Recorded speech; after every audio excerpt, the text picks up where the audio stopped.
बिस्मिल्लाहिर्रहमानिर्रहीम। अस्सलाम वालेकुम। आज मैं आपके साथ शेयर करने जा रही हूँ चटखारेदार चाँपें, जो बहुत आसानी से बन जाएंगी। इंशाल्लाह आपको पसंद आएंगी। चलें, हम इसके लिए लेंगे चाँपें।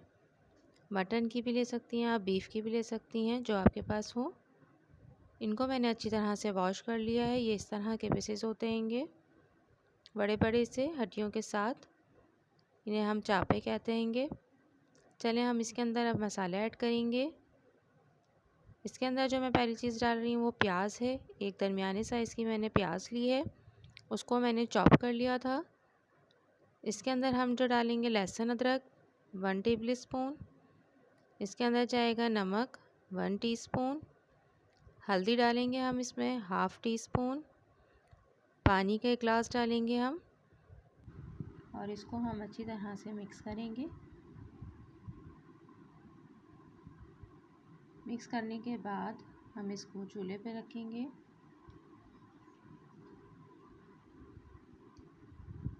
चूल्हे पे रखने के बाद मैंने इसके अंदर 1/2 कप और पानी का ऐड किया है और इसको अच्छी तरह से पकाया है। जब इसमें उबाल आने लगेगा तो हम आँच को दरमियाने कर देंगे।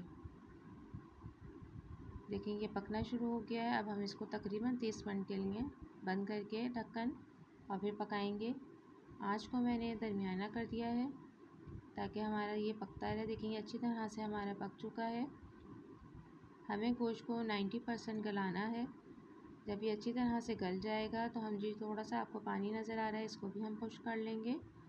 देखिए इस तरह पानी खुश्क कर लिया मैंने, और ये सिर्फ बोटियाँ जो हैं वो आपको नज़र आ रही होंगी पतीली में। चलिए अब हम इसके नेक्स्ट स्टेप की तरफ आ जाते हैं। है धनिया पाउडर 1/2 टीस्पून। लाल पिसी हुई मिर्चें ली हैं 1 टीस्पून। गरम मसाला लिया है 1/2 टीस्पून। इसके अंदर ज़ीरा पाउडर डाला है मैंने 1/2 टीस्पून। हरी मिर्चें और हरा धनिया को मैंने चॉप कर लिया था, वो डाला था। लेमन इसमें डाला है 1 टेबल स्पून। इसके अंदर अब मैं ऐड करूँगी दही।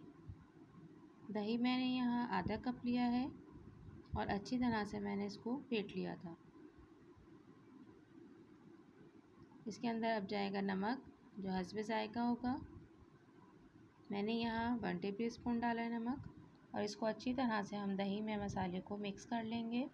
मिक्स करने के बाद हम इसमें ऐड करेंगे ज़र्दे का रंग 1/4 टीस्पून। अब इसके अंदर जो हम एक चीज़ डालेंगे जो इसको मज़ेदार बना देगी, और इसके अंदर मैंने लिया है तंदूरी मसाला 1 टेबल स्पून। आपके पास तंदूरी मसाला ना हो तो आप तिक्का मसाला भी ऐड कर सकती हैं। अब तमाम बोटियों को हम लेकर इसके अंदर रखते जाएंगे और मसाला इसके अंदर अच्छी तरह से लगाते जाएंगे।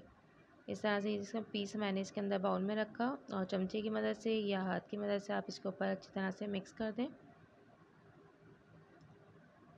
ताकि जो ये मसाला है वो अच्छी तरह से बोटियों में अंदर तक चला जाए। और इसको अब हम 30 मिनट के लिए तकरीबन फ्रिज में रख देंगे। 30 मिनट के बाद अब मैंने यहाँ एक पैन लिया है। इसके अंदर मैंने 1 टेबल स्पून ऑयल डाला था, और ये चाँपें मैं इसके अंदर रखूँगी। अब इनको हम हल्का हल्का सा गोल्डन ब्राउन करेंगे। जिस तरह से हम चिकन वगैरह रोस्ट करते हैं तवे पे, इस तरह से हम इसको रोस्ट करेंगे।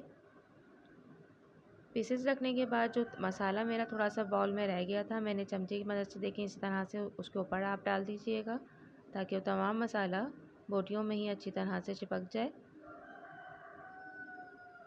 इसको लगाने के बाद हम इसको कवर कर देंगे तकरीबन 2 मिनट के लिए। 2 मिनट के बाद हम कवर को हटाएंगे।